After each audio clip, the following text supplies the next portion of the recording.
Halo, selamat pagi teman-teman semua. Kita akan melanjutkan pembahasan mengenai hukum kelembagaan negara. Dan pada kesempatan kali ini saya secara ringkas akan membuat paparan mengenai hubungan antar lembaga negara. Banyaknya lembaga-lembaga negara baru yang dibentuk pasca perubahan Undang-Undang Dasar 1945 secara otomatis telah mengubah hubungan antar lembaga negara. Sebelum perubahan Undang-Undang Dasar 1945, MPR adalah lembaga negara yang tertinggi. Kemudian MPR itu di samping sebagai pelaksana kedaulatan rakyat sepenuhnya, juga dianggap sebagai lembaga pembagi kekuasaan. Karena MPR mengangkat dan memberhentikan presiden dan wakil presiden. Kemudian anggota MPR terdiri atas antara lain adalah anggota-anggota DPR. Kemudian ada lembaga negara lain yang dianggap memperoleh kuasa dari MPR selaku pemegang kedaulatan rakyat, yaitu Mahkamah Agung, Dewan Pertimbangan Agung, dan Badan Pemeriksa Keuangan. Namun setelah perubahan Undang-Undang Dasar seperti sudah dipaparkan pada materi sebelumnya, MPR bukan lagi sebagai lembaga negara yang tertinggi. Oleh sebab itu, pola hubungan antar lembaga negara menjadi berubah. Jika mengacu pada pengaturan lembaga-lembaga negara yang terdapat dalam Undang-Undang Dasar, maka hubungan itu dapat dijabarkan berdasarkan 1. Hubungan fungsional, 2. Hubungan pengawasan, 3. Hubungan yang berkaitan dengan penyelesaian sengketa, dan 4. Hubungan pelaporan atau pertanggungjawaban. Kita singgung sedikit ya soal jenis-jenis hubungan tersebut. Yang pertama adalah hubungan fungsional. Ini merupakan hubungan antar lembaga negara dengan melihat pada fungsi dari lembaga-lembaga negara tersebut.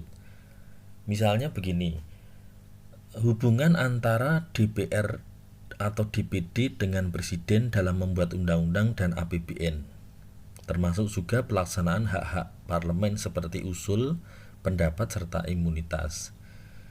Dalam membuat undang-undang dasar dapat dilihat dari ketentuan pasal 5 ayat 1 dan pasal 20 ayat 1, juga pasal 22D.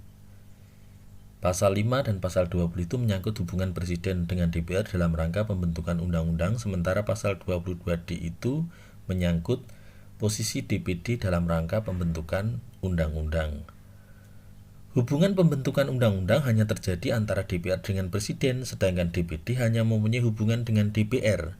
Hubungan antara DPR dengan DPD sifatnya juga terbatas, yaitu dalam pembuatan undang-undang yang berkaitan dengan otonomi daerah, termasuk juga pendidikan dan agama. Kemudian juga dalam rangka memberi pertimbangan untuk seleksi anggota Badan Pemeriksa Keuangan. Hubungan lainnya antara presiden dengan DPR yaitu dalam kaitan pemberian persetujuan, di mana DPR di mana presiden memerlukan persetujuan DPR pada saat melakukan pernyataan perang, membuat perjanjian atau perdamaian dengan negara lain. Pemberian DPR menyangkut pengangkatan dan penerimaan duta besar. Pasal 13 ayat 2 dan 3. Pertimbangan DPR dalam hal presiden memberikan amnesti dan abolisi, pasal 14 ayat 2, serta hubungan dalam kerangka pembentukan peraturan pemerintah pengganti undang-undang atau Perpu. Kemudian hubungan antara Komisi Yudisial DPR dan Presiden dalam hal pengangkatan Hakim Agung.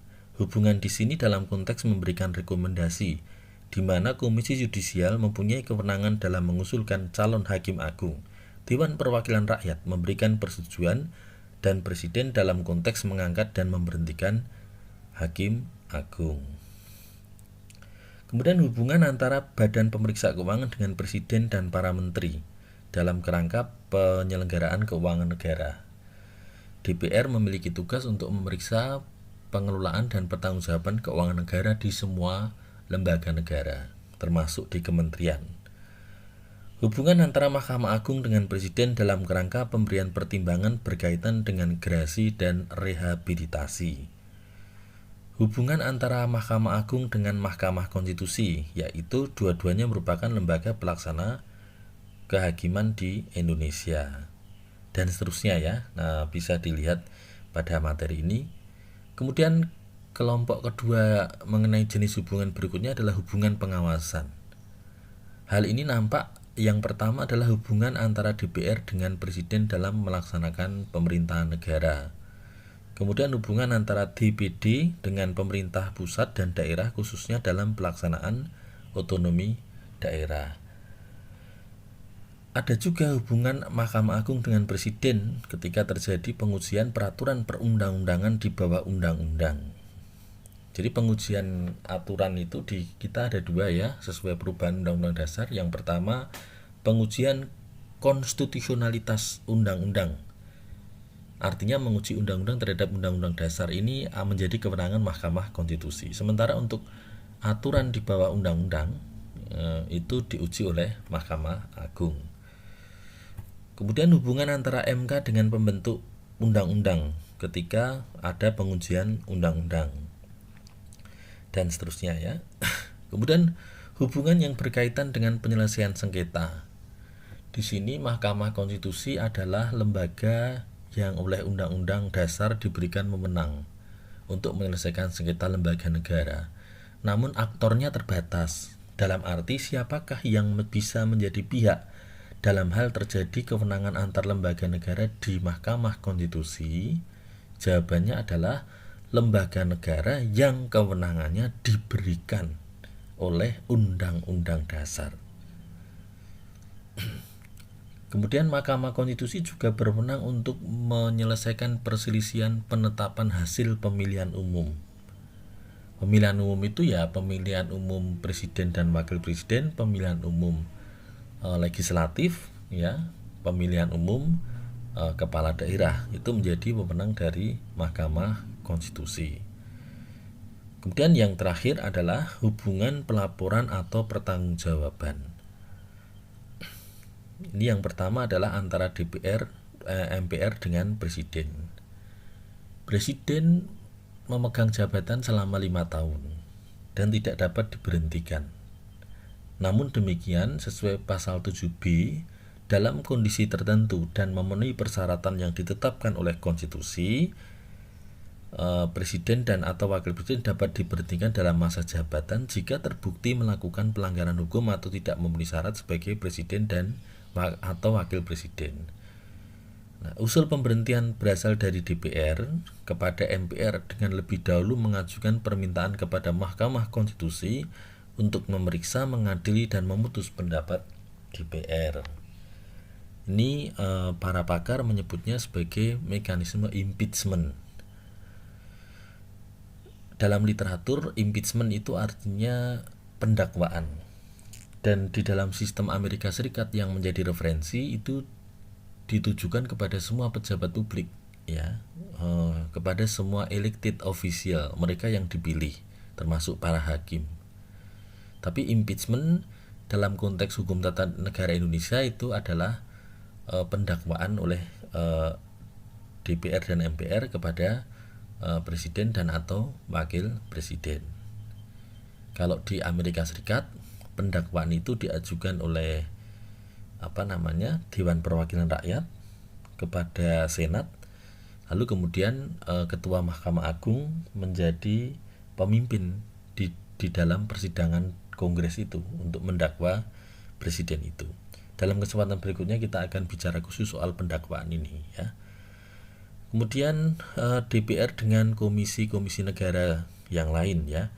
Banyak dan nampaknya kecenderungannya adalah ketika ada undang-undang yang membentuk komisi negara itu seleksinya harus memerlukan persetujuan dari DPR. Jadi pada umumnya pemerintah membentuk tim seleksi ya.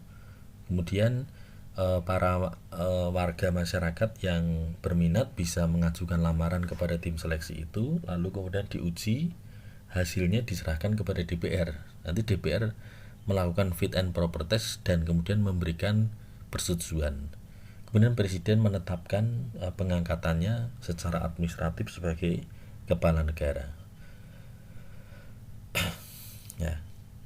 Selain hubungan tersebut, maka hubungan antar lembaga negara dapat ditambah lagi dari satu sudut pandang ya, yaitu sudut pandang keanggotaan. Hubungan antara MPR, DPR, dan DPD. MPR keanggotaannya terdiri atas anggota-anggota DPR dan anggota-anggota DPD. DPR adalah perwakilan politik, sedangkan DPD merupakan perwakilan daerah. Ketentuan ini telah menimbulkan persoalan dan perbedaan penafsiran mengenai sistem perwakilan yang dianut. Apakah UUD 1945 menganut sistem perwakilan unikameral atau bikameral atau trikameral? Nah, dalam kesempatan berikutnya kita akan bahas ya secara khusus mengenai parlemen bikameral ini. Sekian untuk tatap muka pada hari ini. Terima kasih dan kita bertemu pada topik berikutnya.